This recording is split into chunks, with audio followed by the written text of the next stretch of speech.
Today is going to be the day when our aeroplane takes off because today we are going to deal with verbs, prepositions a little bit, and the relationship between verbs and preposition.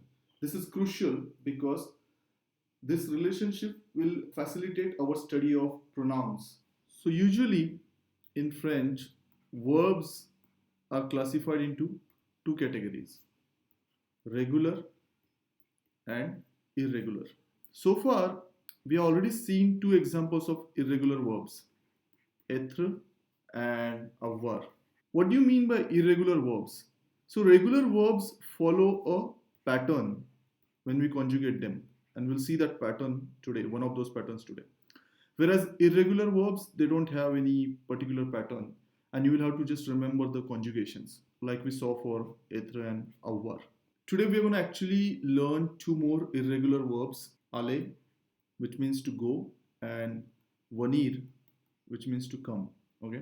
But before we do that, let's start with the first set of regular verbs, which we call as er ending regular verbs. Most commonly used would be parler. Okay.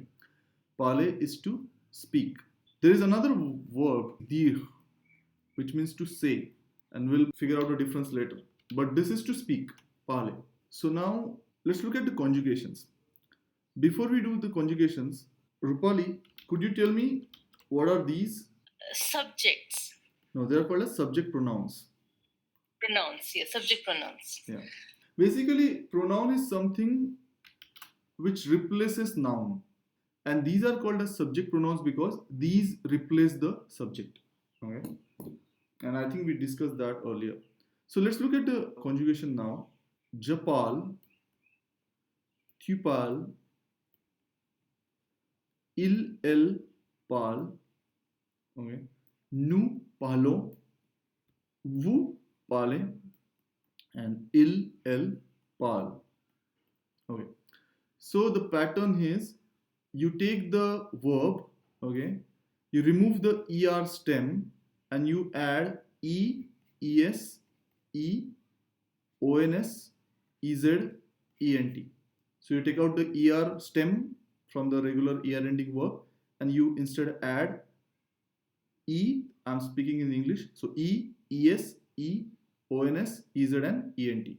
So this is probably the single most useful conjugation pattern that you will be using. There are thousands of regular verbs which will be conjugated in this fashion. Okay. Third person singular, we have two subject pronouns, il, elle. There's one more called as on. This means he speaks French. What could be the other meaning of this sentence? He is speaking French. Yeah, present continuous.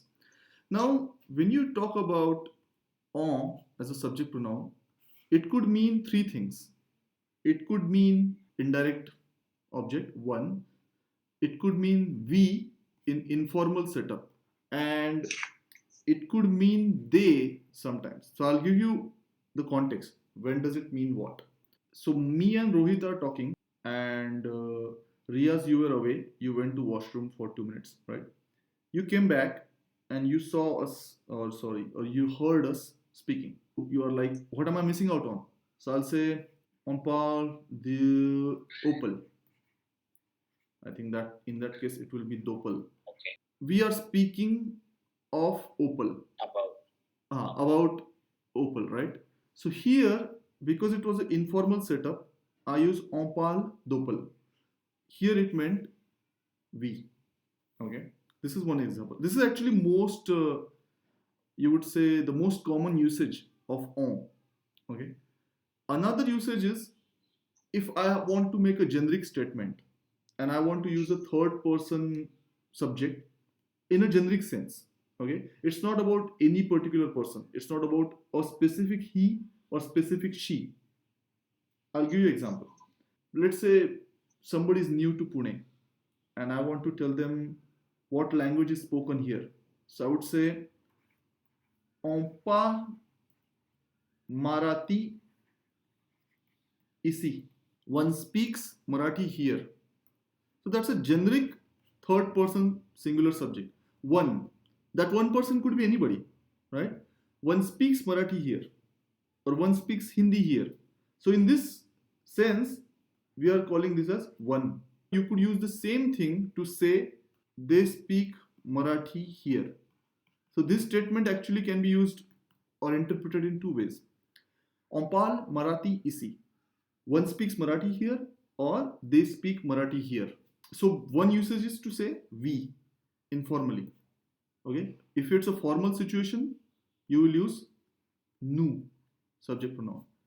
If it's an informal situation between friends, you can use on for as a substitute for nu. So what I'm trying to say is one must study very hard to succeed in TF exam. So I'm using this as one. Okay, one must. I want to generalize this statement. It's advice. Or in the informal situation, I'm trying to encourage ourselves. We must study hard. We must study a lot to succeed in this exam. So this could be we or on. Another way, the advice could be, let's say I'm talking about my students and I'm discussing my students with my dad. So my dad is like, are they really studying French, just to immigrate? I'm saying, yeah, but they must study a lot to succeed in that exam. So in that case, it could mean they. So the context will decide what is the meaning of in a sentence, right? So Yes, yes, it could mean either. Okay. yes. But these are the three possibilities that exist with on. So I was talking about the er ending verbs, and the conjugation that we saw was of simple present tense. This conjugation pattern was for simple present tense, which is also the present continuous tense that you know. Okay, just to revise: e, es, e, ons, ez, ent. Je parle, tu parles, il parle, elle parle, on parle, nous parlons, vous parlez, il parle, elle parle. Again, you will see that this, this, all are pronounced exactly the same way. Okay, all of them are same. Parle. Okay, only these two are different, slightly different spellings because we ignored the nt here. How do we differentiate whether it is il pal or il pal? मतलब singular and plural if the pronunciation is same. Context. Oh.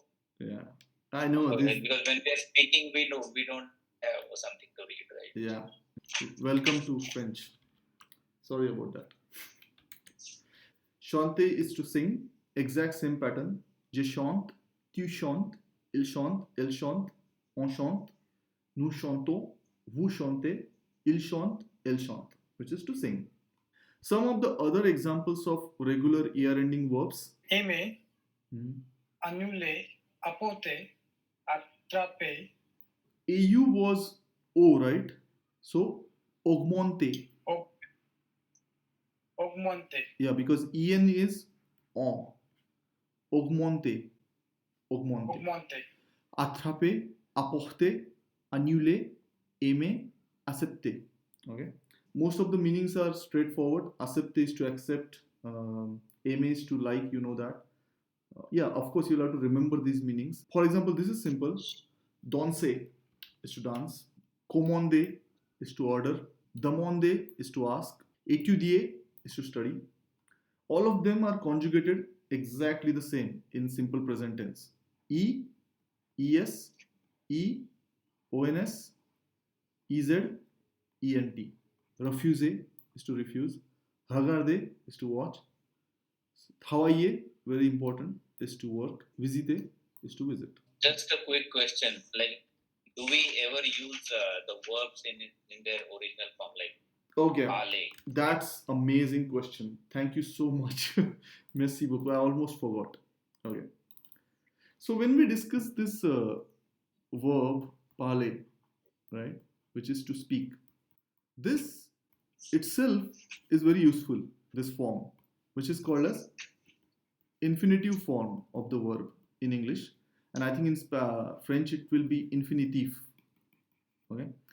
So this is extremely important. You must know the infinitive form of the verb because you use that. When you use two verbs, okay, in a sentence, more or less always second verb is in infinitive form. For example, Here, what I'm trying to say is I can. This is to be able to. I can. So this is my primary verb, which I have conjugated. This is still present tense, but we have not learned this. This is irregular, as you can see. I can teach. So this is infinitive. Second verb is in infinitive. So you must also, obviously you will remember the infinitive because that's how you remember verbs. So this is the infinitive form. And there are many more usages of infinitive, but this is just one of them. Can I give a simple example? Yes. J'aime voyager.